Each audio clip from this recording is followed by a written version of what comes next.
Muchísimas gracias. Gracias por la invitación a participar en este foro tan importante. Me siento muy honrado y con mucho gusto comparto con ustedes esta reflexión desde esta tierra santa. Y bueno, comencemos con la reflexión. He querido titular a esta presentación Educar para la Paz, reflexiones desde la Universidad de Belén sobre el Pacto Educativo Global. Para empezar,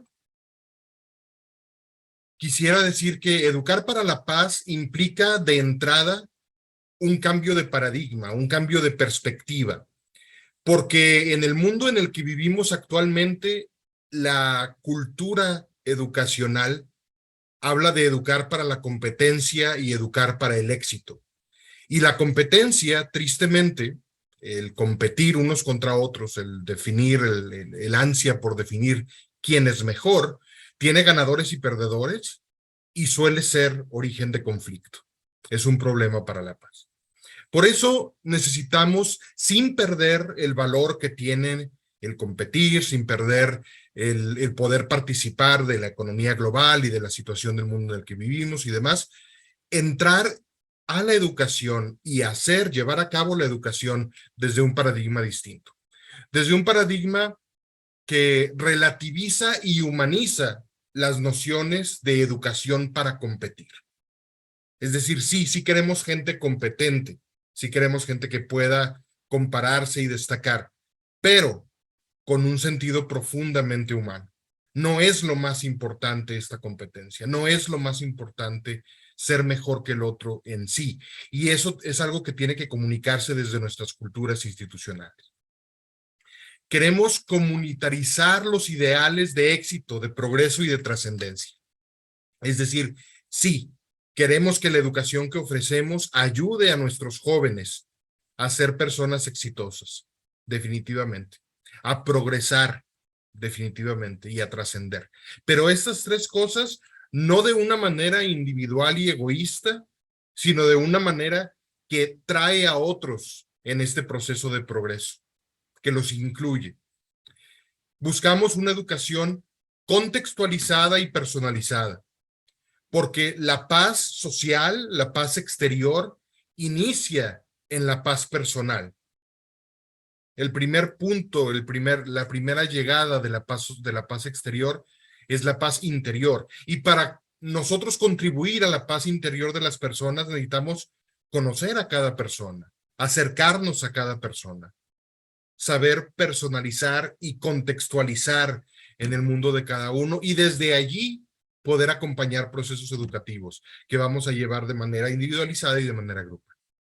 Y necesitamos, si queremos educar para la paz, tenemos que educar también para la no violencia, que no es lo mismo. La no violencia implica un proceso de lucha. La no violencia reconoce el conflicto y la injusticia y decide enfrentarlos para buscar la paz, pero enfrentarlos de una manera no violenta. Entonces, bueno, parto de aquí, parto de esta idea de un cambio de paradigma, pero como dice el título de la presentación, voy a estar hablando desde la realidad particular que me toca a mí vivir, y agradezco mucho que me hayan invitado por dar una voz a esta parte del mundo que suele tener pocos escuchas en los medios internacionales, pero también dar una voz a un lugar del mundo en el que el título de nuestro seminario, de este segundo seminario, cae justo, cae a la medida, porque hemos decidido intitular o han decidido los organizadores intitular este seminario La educación en tiempos de guerra y de pandemias. Y si cabe, me atrevería yo a decir que la pandemia ha afectado a Belén incluso más que a la mayoría de los lugares del mundo. Entre otras cosas, porque además de las situaciones propiamente de salud, Belén es un lugar eminentemente turístico, que vive del turismo. Y 2 años sin turismo fue un golpe tremendo, de un turismo que aún no se recupera del todo. Pero además, estamos hablando de la situación de guerra. Y la situación de guerra es una situación que está muy cerca de nosotros en muchos lugares y en muchos sentidos, pero que además aquí en el contexto palestino particular existe una situación de ocupación militar, que no es exactamente lo mismo que la guerra, pero que definitivamente comparte muchos elementos con ella. Entonces, para nosotros, en la Universidad de Belén, Educar para la Paz es fundamental de nuestro modelo educativo. Es parte fundamental de nuestra misión y definitivamente irrenunciable. Y es algo que tenemos en mente todos los días y que a la hora de verlo en el pacto educativo del Papa Francisco mencionado de manera tan clara, nos resulta inspirador, nos resulta alentador y nos anima a continuar. Les presento en la diapositiva la pirámide de Maslow, que muchos de nosotros conocemos. Entonces, Maslow, un psicólogo, trataba de estratificar las necesidades de las personas y en su teoría nos explica que cuando las necesidades más básicas no están cubiertas, las necesidades más altas no pueden atenderse o es difícil que la persona se ocupe de atender las necesidades más altas, de niveles más altos, cuando hay problemas en los niveles inferiores. Entonces, a la hora de hablar en este momento en el pacto educativo en tiempos de guerra y de pandemia, pues quiero reconocer y darme cuenta y como educador, reconocer la limitación que tengo en el sentido de que la educación en general, la educación en sí, fuera de algunos proyectos que tienen vertiente residencial, que tiene vertiente de programa de alimentos, que tiene, etcétera. Pero la mayoría de los proyectos educativos atienden a los niveles más altos de las necesidades humanas, a las necesidades ciertamente de afiliación, de reconocimiento, de autorrealización, y puse una flecha todavía más elevada que el nivel 5, porque creo que a Maslow le faltó el nivel espiritual, el nivel de trascendencia, el nivel que va todavía más allá y que nosotros desde la fe podemos reconocer.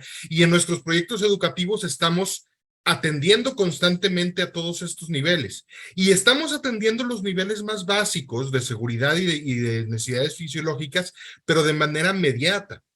Es decir, queremos que la educación que estamos ofreciendo ayude a la gente a la que atendemos a tener seguridad y a tener maneras de cubrir sus necesidades, pero no los está ayudando en este momento para hoy, para conseguir pan y carne hoy, para conseguir una casa donde vivir el día de hoy.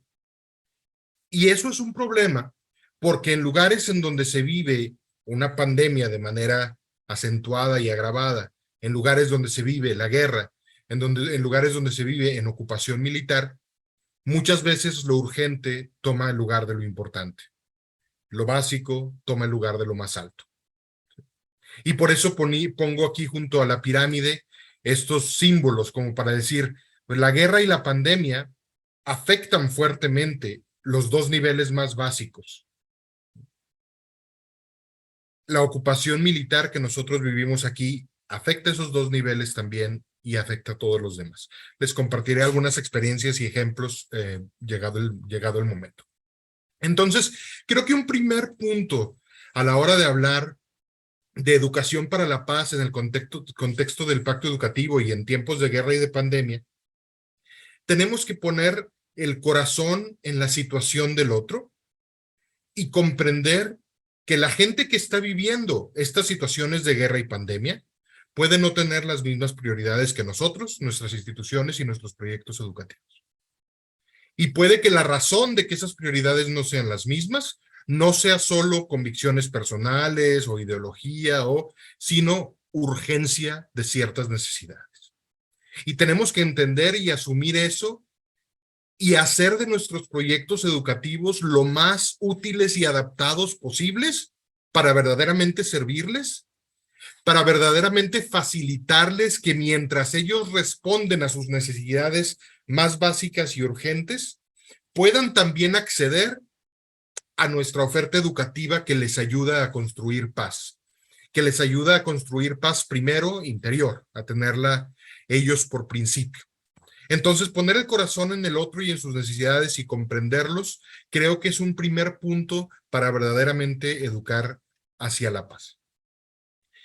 El Papa Francisco establece como visión y misión del pacto, yo sé que están ustedes familiarizados ya mucho con estos temas, pero habla de unidad en la diferencia. de apertura al otro como fundamento, de retorno a la fraternidad originaria, de la centralidad, de la importancia de las relaciones interpersonales y de la promoción de un cambio posible, de creer que un cambio es posible y avanzar hacia ese cambio. Y establece como misión del pacto el fortalecimiento de los lazos entre la educación y la sociedad, el vivir en el presente pero con miras de futuro, construir el futuro y educar para el servicio y como servicio.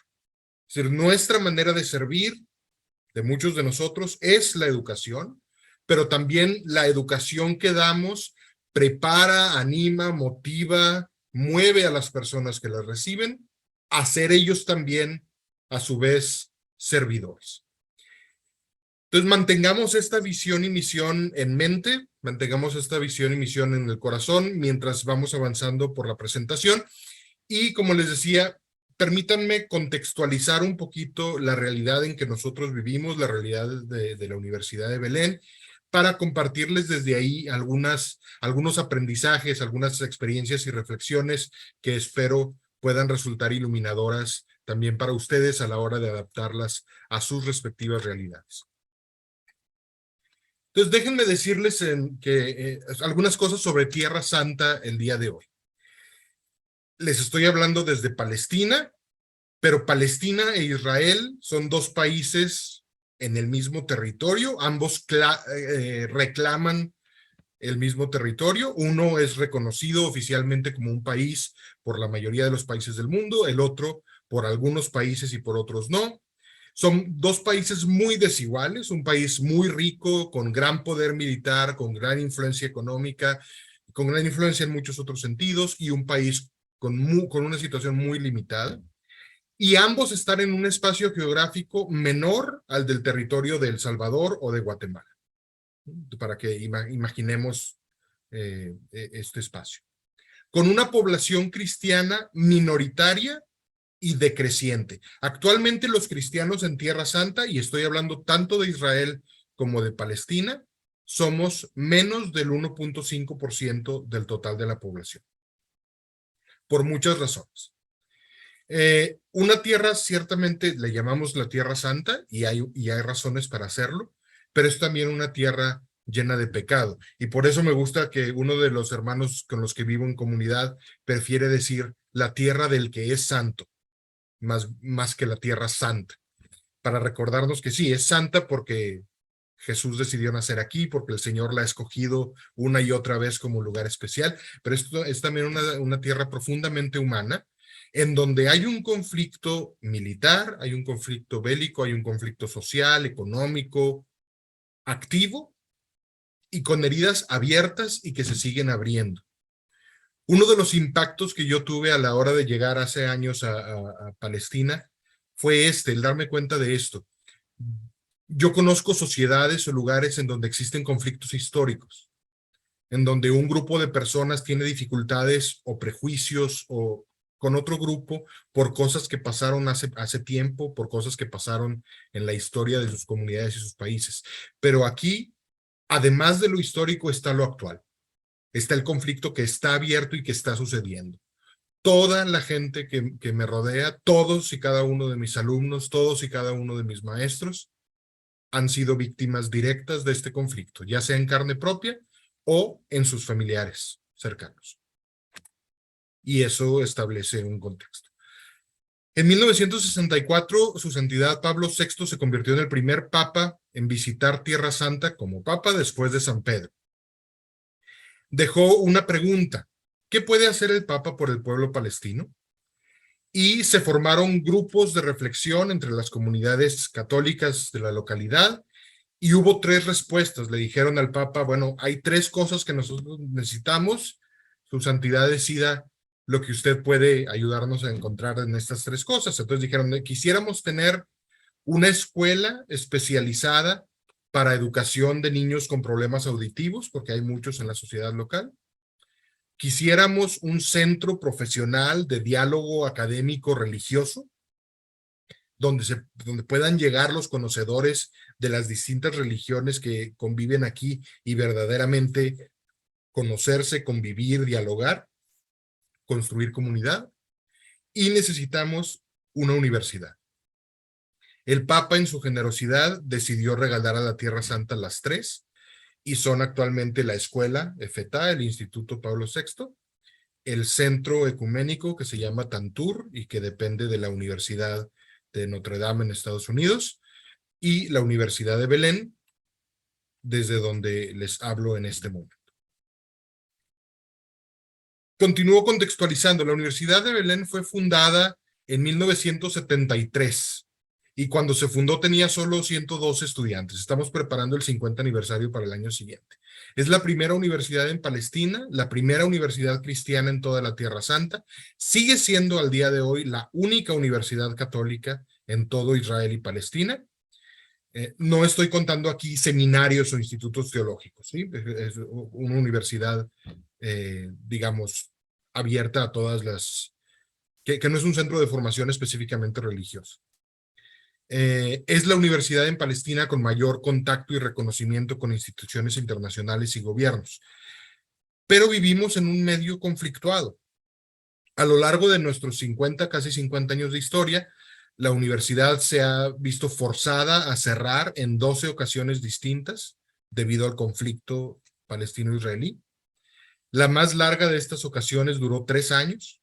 Y durante estos 3 años los maestros siguieron enseñando clandestinamente, reuniéndose en casas porque estaba prohibido reunirse en grupos de más de 10 personas. Entonces organizaban grupos de alumnos, de 9 alumnos con un maestro y una casa que los recibiera, y no había en esos años celulares y demás, entonces había que pasar la voz de alguna manera de dónde iba a ser la reunión. Y durante 3 años lograron que los alumnos que estaban ya inscritos en la universidad al inicio del conflicto lograran todos graduarse. No se aceptaron más alumnos durante esos 3 años, pero los que ya habían iniciado sus estudios, todos pudieron graduarse. Durante este conflicto, hubo un momento en que, bueno, la comunidad de hermanos somos extranjeros, casi todos, tenemos un hermano palestino en la comunidad, pero durante este conflicto hubo un momento en el que, viendo cómo se desarrollaban las cosas, las embajadas de los países a los que los hermanos pertenecían o de donde eran ciudadanos, vinieron a la comunidad a decir, esta es su última oportunidad de salir, el gobierno en este momento les ofrece traslado a sus países de ciudadanía, si ustedes deciden quedarse, su gobierno no es responsable de lo que a ustedes les pase. Y las embajadas se entrevistaron a cada hermano por separado y todos decidieron quedarse. Y esto es algo que la comunidad local, la gente de Belén, todavía recuerda y todavía menciona mucho.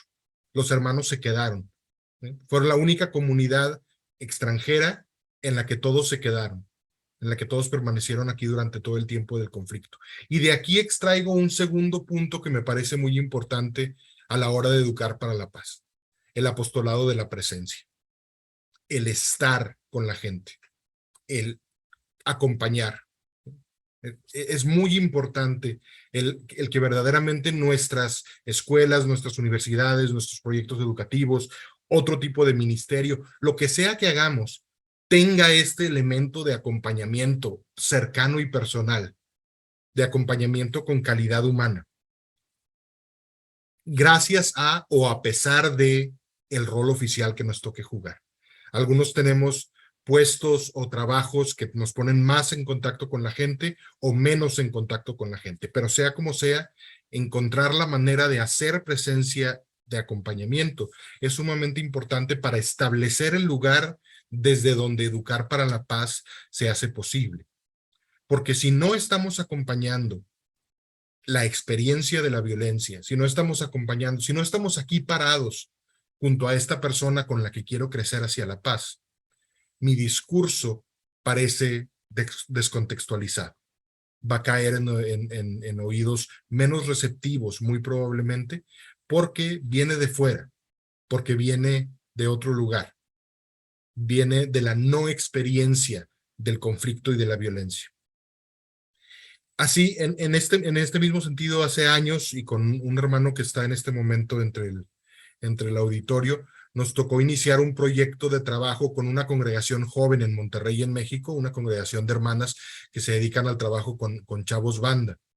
Y cuando llegamos a iniciar un trabajo con ellos, Lo primero que nos dijo el responsable de una casa en donde recibían a estos chavos banda que querían dejar las calles y dejar la violencia y dejar las drogas, fue, si van a empezar a trabajar con nosotros, quédense con nosotros cuando menos un año completo.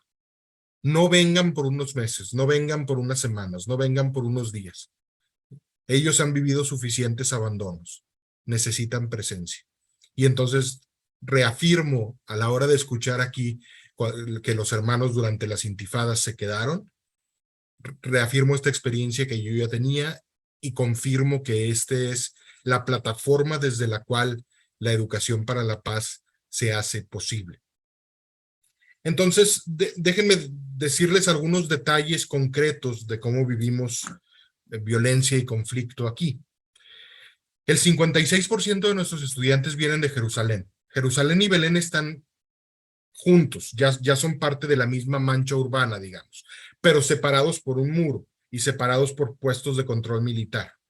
Entonces, 56% de nuestros estudiantes tienen que pasar en el trayecto de Jerusalén a la universidad 1, 2 y hasta 3 horas todos los días, en un trayecto que llevaría 15 minutos o 10 minutos si no fuera por las restricciones militares. Incluso tomo como botón de muestra la experiencia de una de nuestras alumnas que nos decía, hermano, yo prefiero salir de mi casa con mi identificación en la mano, porque ha sucedido en más de una ocasión que cuando alguien mete la mano a la bolsa, a la cartera, para buscar una identificación, los soldados te disparan porque creen que estás buscando un arma. Entonces yo, para no arriesgarme, todos los días salgo de mi casa con la credencial en la mano y no la guardo hasta que pasemos todos los puestos de revisión militar que hay en el camino. Nunca podemos saber cuántos va a haber hasta que hayamos llegado a la universidad. Vivimos situaciones, por ejemplo, en las que nuestros alumnos participan de concursos internacionales, llegan a las etapas en las que hay que viajar para ir a la siguiente etapa, para ir a participar en un evento deportivo, en un evento académico, en algún otro lado, pero los palestinos no tienen permiso de usar el aeropuerto, se requiere un permiso especial, se tramita el permiso por medio de la universidad y no recibimos ninguna notificación ni ninguna respuesta hasta 2 o 3 días después de que el evento haya pasado. 2 o 3 días después de que el evento ya terminó, entonces nos mandan una carta diciendo que el permiso está concedido. De esa manera, al sistema de la ocupación le aparece como concedimos el permiso. Ellos lo cuentan como es un permiso que se pidió y se concedió. Pues sí, pero lo concediste cuando el evento al que los muchachos iban ya había terminado y ya no tiene sentido.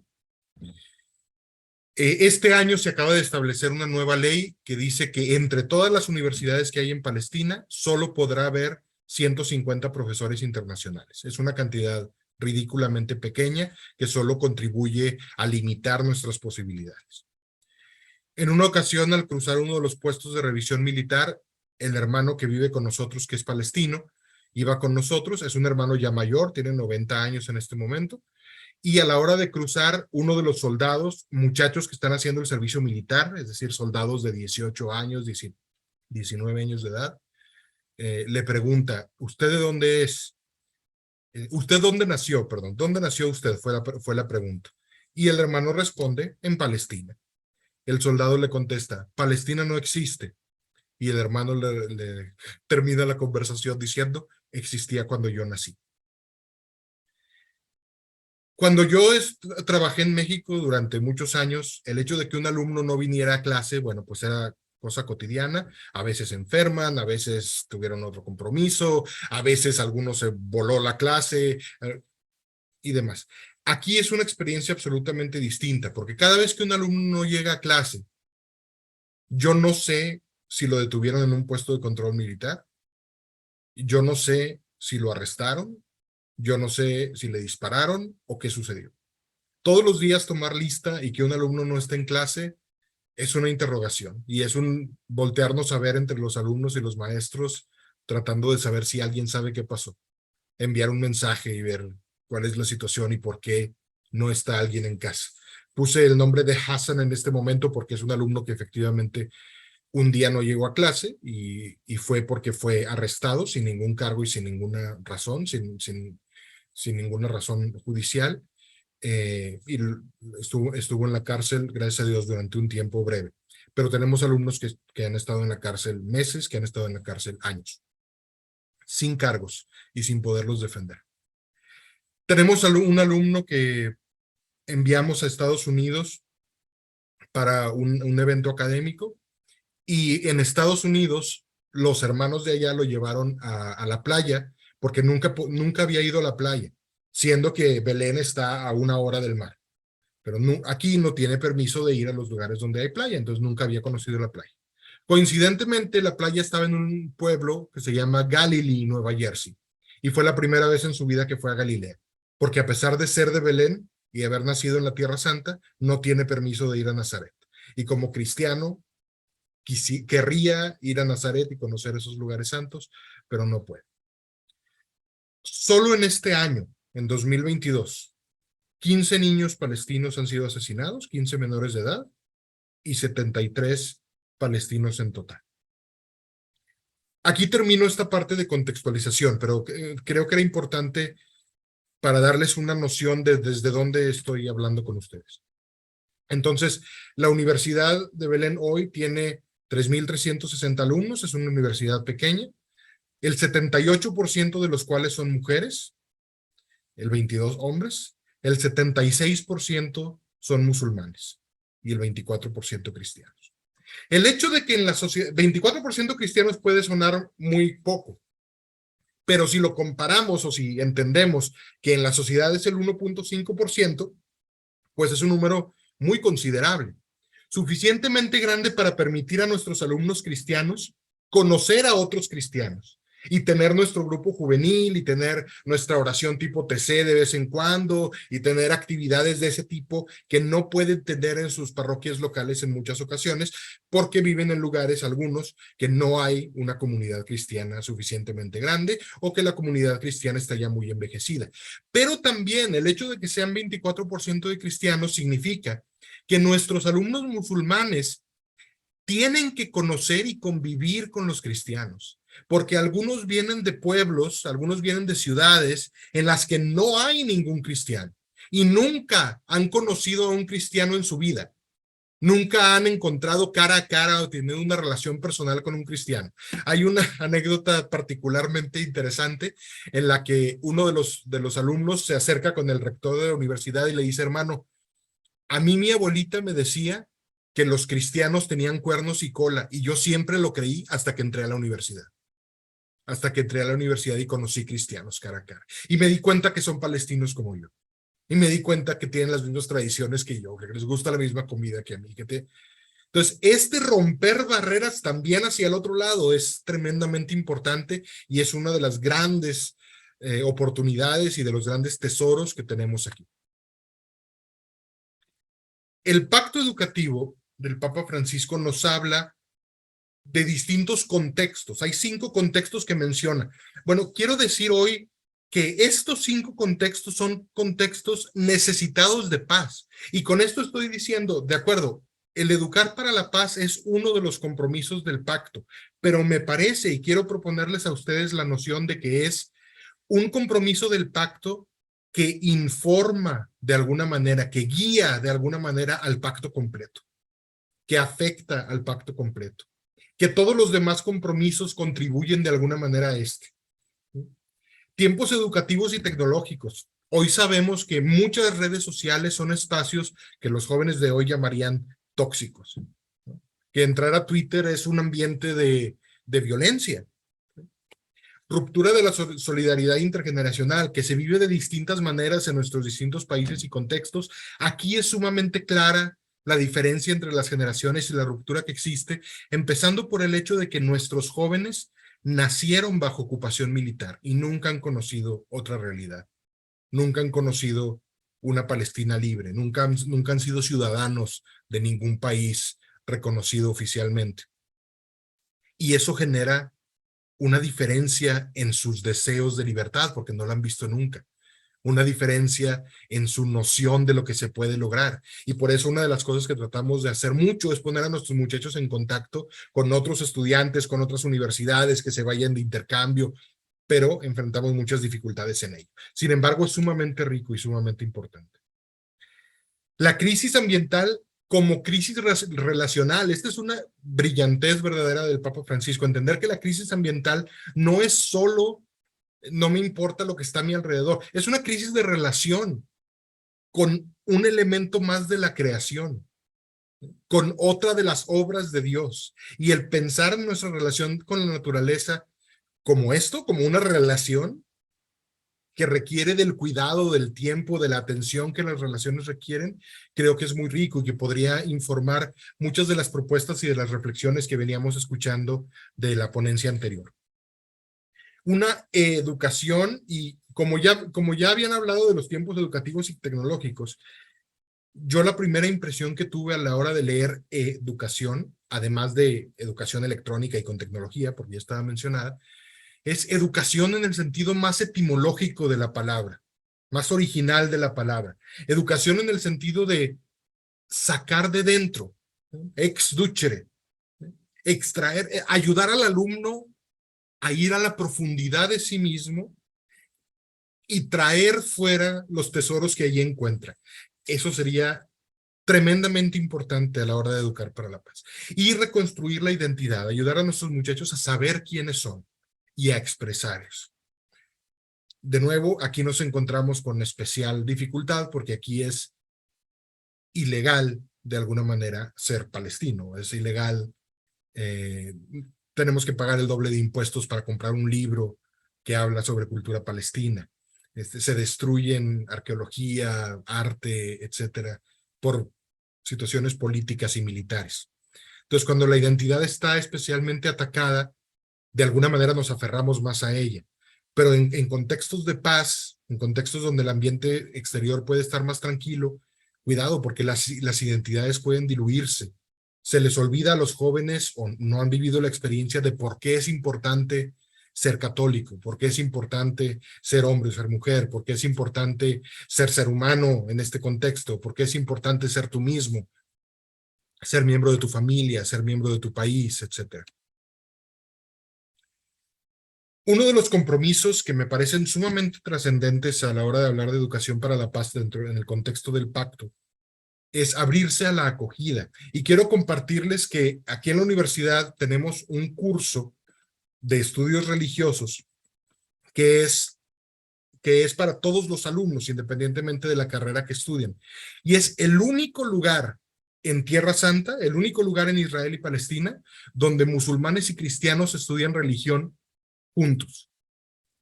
Porque aquí en Tierra Santa hay muchas escuelas católicas, son muy prestigiosas.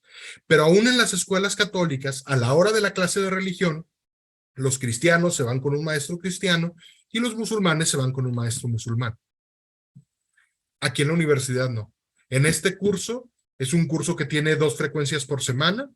Una de las frecuencias, la clase la da un teólogo católico, un sacerdote católico generalmente, o siempre un sacerdote católico, me parece, y la otra la da un imán o un académico musulmán.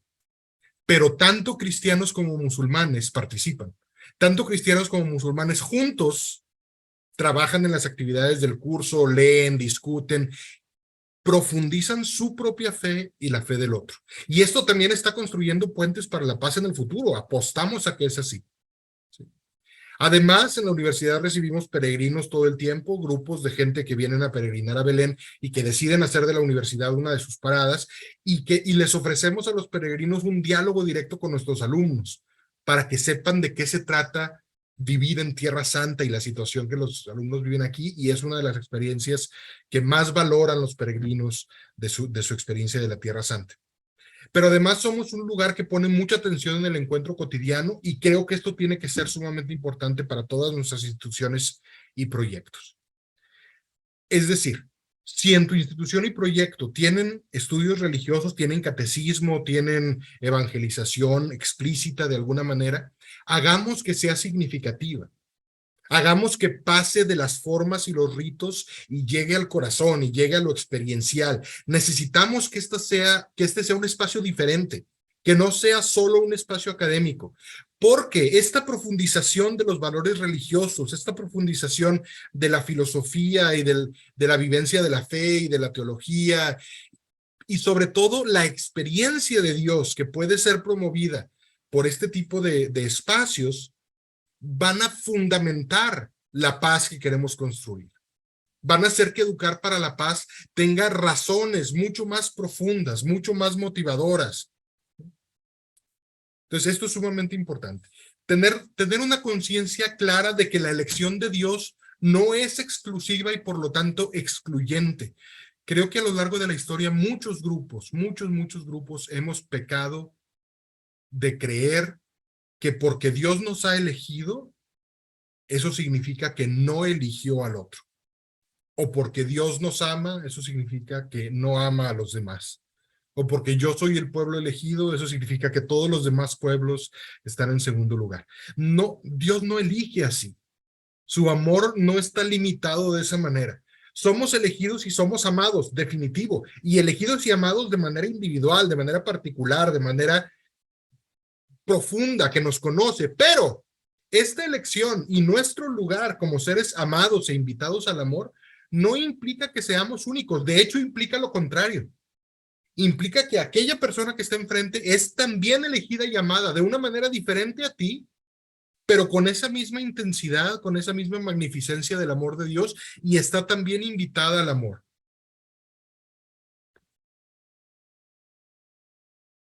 Nos propone el pacto como áreas de investigación, la dignidad y los derechos humanos. Aquí es sumamente necesario. Y aquí digo, de acuerdo, investiguemos sobre dignidad y derechos humanos, pero hagámoslo desde la experiencia de la fraternidad originaria, desde la comprensión de que en Dios somos hermanos. Eso va a darle un tinte distinto a nuestra investigación en estos temas, que va a favorecer que sean verdaderamente útiles y aplicables en la comprensión de las situaciones para la construcción de la paz. El pacto nos invita a investigar sobre tecnología y ecología integral, de acuerdo. Hagámoslo desde la responsabilidad de sabernos criaturas y de sabernos imagen de Dios, de saber que todos los seres humanos somos imagen de Dios, de nuevo conectando con la fraternidad original.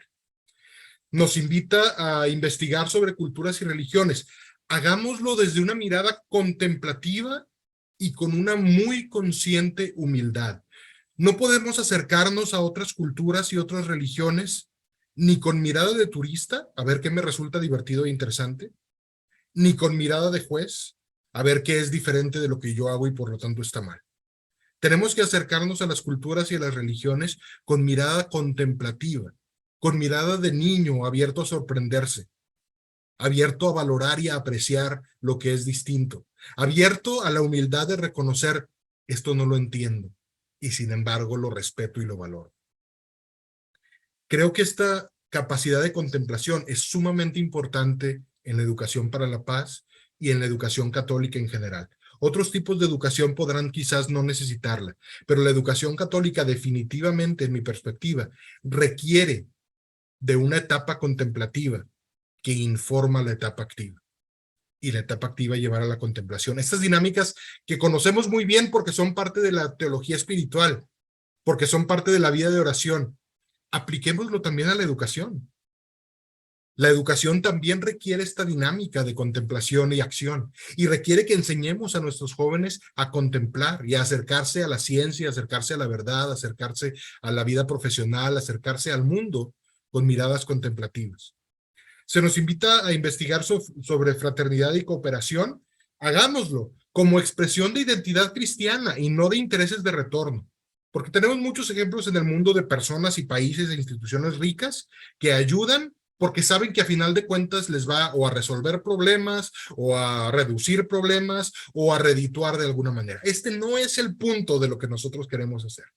Queremos investigar y promocionar la fraternidad y la cooperación desde la generosidad absoluta, desde la generosidad del amor de Gesed que habla la tradición judía, ¿no? El amor de una misericordia, de una apertura, de una generosidad tal que sé que no podré pagar y que precisamente por ser tan grande me desborda y me transforma. Investigar y profundizar sobre paz y sobre ciudadanía como bases de un desarrollo humano y social integral. Y en este sentido estamos todos llamados a buscar la manera de que nuestras instituciones estén informadas por esta investigación y estén haciendo esta investigación. Incluso si es una primaria o una secundaria, adaptado a su nivel, pero tenemos que iniciar a nuestros alumnos, iniciar a toda nuestra comunidad educativa a que estos temas sean cosas conocidas, cosas cotidianas, cosas que tenemos en mente. El núcleo educativo en sus pactos nos habla de mística de convivencia, fraternidad y paz, educación en el silencio, cultura del descarte, pensamiento de unidad, inquietud por la investigación y la revolución de la ternura, que ya nos mencionaban también el día de hoy. Todos estos núcleos son sumamente importantes y aquí en la universidad en este momento estamos haciendo un rediseño completo de las materias del tronco común, de las materias que se toman en todas las carreras, precisamente para incluir estas cosas, ¿sí? Para incluir una comprensión profunda y humana del contrato social y por lo tanto del valor de la cortesía, del valor del buen trato al otro, del valor de la etiqueta, ¿sí? En lo interpersonal y también en las redes. ¿Sí? Hablar de netiquette, ¿no? De etiqueta para las redes, o de internethics, ética para las redes. Estamos tratando de incluirlo también allí. Incluir herramientas y nociones de desarrollo humano, de inteligencia emocional, de comunicación asertiva, de valoración de la persona por ser persona. Todo esto va a estar, Dios mediante, pronto incluido en un nuevo diseño y en una nueva dinámica de las materias de tronco común en nuestra universidad, pero todos estamos de nuevo llamados a encontrar maneras de que esto encuentre expresión, que esto encuentre raíz en nuestras propias instituciones y proyectos. Y que podamos abordar todas estas cosas, todos estos núcleos, desde el etos institucional, porque como escuelas o instituciones de educación católica, estos somos. Este es el ambiente desde el cual podemos expresarnos y podemos desarrollarnos. Entonces, abordarlos como parte de quiénes somos, como parte de la identidad, pero también darles espacios curriculares, darles espacios dentro de la programación, dentro de la planeación, dentro de las mismas clases en la medida de lo posible. Entonces, acercándonos ya al final, quisiera invitarlos a todos ustedes después de esta reflexión, pero también de la ponencia anterior y después de estas 4 semanas en las que hemos escuchado cosas tan valiosas, a que nos vayamos aproximando a un compromiso. Quizás no tendremos tiempo hoy de elaborar el compromiso tal cual, pero al menos vayámonos con la claridad de que estas 4 semanas no son solo, ay, escuché muchas cosas muy interesantes, qué lindo, sino cómo transforma esto mi práctica educativa, cómo transforma esto mi ministerio, cómo transforma esto mi manera de entender mi vocación. El llamado que tengo de Dios a servir a los demás, el llamado que tengo de Dios a ser plenamente feliz yo mismo y a que esa plenitud se transmita a otros. Y entonces vayamos perfilándonos hacia el compromiso desde lo más básico, recordar por qué educamos y para qué educamos. Los educadores católicos tenemos una razón de ser distinta de todas las demás escuelas y proyectos educativos. Y esa razón de ser tiene que notarse, fluir, manifestarse en todo lo que hacemos y en todo lo que somos. Desarrollar un compromiso con la educación entendida como vocación y ministerio, no solo como una profesión, no solo como una práctica profesional. Entender que Dios llama a personas para dedicarse a la educación católica y que la educación es, como el señor de la Salle, el San Juan Bautista de la Salle desarrolló en sus escritos, un auténtico ministerio, así como viene en la lista de ministerios mencionados por San Pablo también. Un compromiso con la calidad evangélica antes que con cualquier otra. Monseñor Yáñez nos recordaba hace un momentito la importancia de la calidad sobre la cantidad, y tiene toda la razón. Yo quiero puntualizar que es correcto, pero hablemos de calidad evangélica.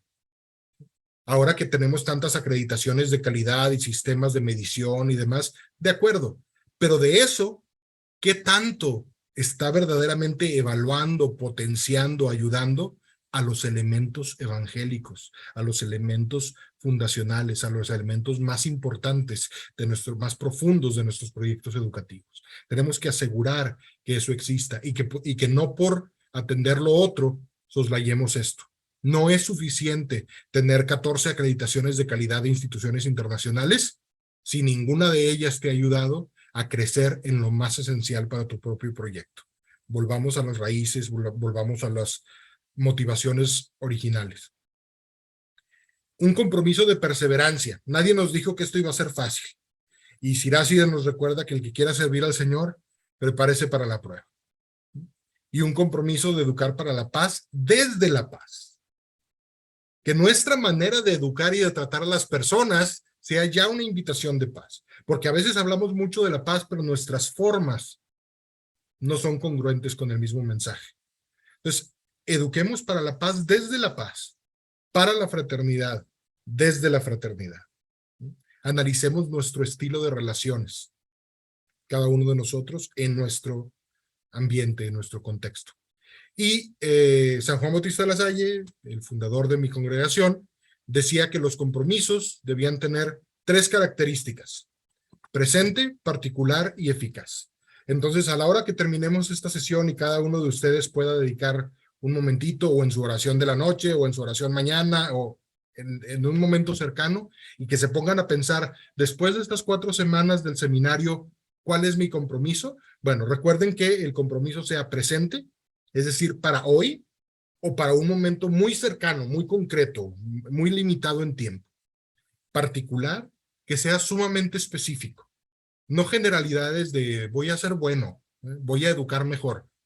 Ese tipo de compromisos quedan en nada. Necesitamos algo específico, algo que a la hora de que termine el tiempo para el que estuvo diseñado, podamos saber con claridad si lo hice o no lo hice, y aquí está la evidencia. Y finalmente, que sea eficaz.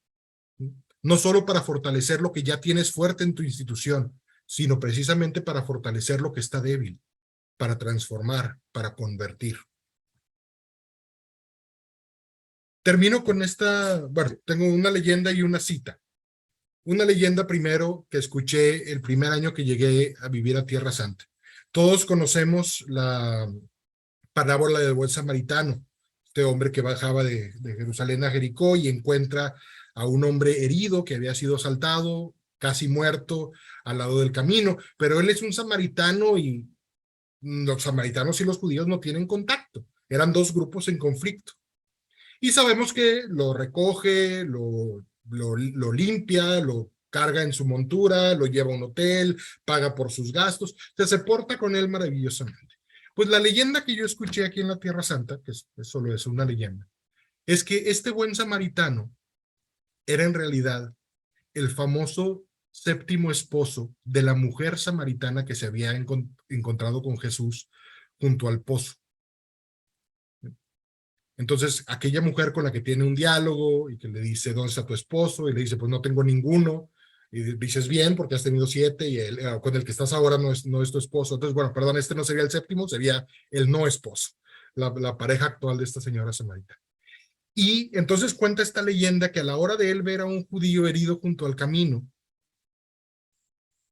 su primera reacción es alejarse y pasar de largo, porque es un judío y él es un samaritano. Y hay dolor y hay sufrimiento y hay heridas entre los dos en su historia. Y luego le viene a la mente la imagen de este judío diferente, de un maestro que se acercó a la mujer con la que él vive y le cambió la vida. Y ella, llena de alegría, fue a contarles a todos cómo se había encontrado con alguien que le cambió la vida, que le dio de beber agua viva. Y por esa experiencia, él decide recoger al hombre y ayudarlo. Yo no sé si esta leyenda tenga algo de cierto. Sabemos que el buen samaritano es solo una parábola, mientras que lo otro sí es un pasaje de la vida de Jesús. Pero más allá de eso, creo que es una buena leyenda para usar como imagen de que la educación para la paz también debe tener este efecto. Nuestra capacidad de llegar a las personas tiene limitaciones, pero si hacemos bien nuestro trabajo, si verdaderamente educamos para la paz, si verdaderamente abrazamos la esencia de la educación católica, estas personas que han recibido este regalo irán a darlo a los demás. Y esa es nuestra manera de cambiar el mundo. Termino con una cita que justo esta semana en la oración comunitaria apareció y que me pareció sumamente adecuada. Dice John Deere en el National Catholic Reporter de Estados Unidos: hay algo fundamentalmente erróneo en ser personas de oración, de misa los domingos y de lectura de la Biblia, y al mismo tiempo lastimar a los demás, apoyar la guerra o trabajar para ella. La oración contemplativa, y yo quiero cambiar el texto aquí y decir, la educación contemplativa nos lleva al Dios de la paz. Nos saca de la cultura de la guerra hasta el punto de iniciar procesos de desarme en las raíces mismas de la guerra que existe dentro de nuestros propios corazones heridos. Así es que con un muy sincero deseo de que se sientan animados y llamados a llevar esta educación para la paz y a encontrar nuevas maneras de realizarla en sus instituciones, les agradezco su atención. Les dejo aquí mi correo electrónico en caso de que alguien quiera seguir la conversación, o si alguno viniera a Tierra Santa, está también el correo electrónico de la persona que organiza la recepción de los peregrinos y demás. Pero quiero terminar diciendo, desde esta tierra que vio nacer al Señor, transmitiendo a ustedes el deseo de que este seminario sea también para ustedes un punto de nacimiento, que algo nuevo nazca en ustedes y en sus instituciones, y que la educación católica que desarrollemos a partir de hoy sea más fuerte, mejor, más cercana al sueño de Dios de lo que ha sido hasta este momento. Muchísimas gracias.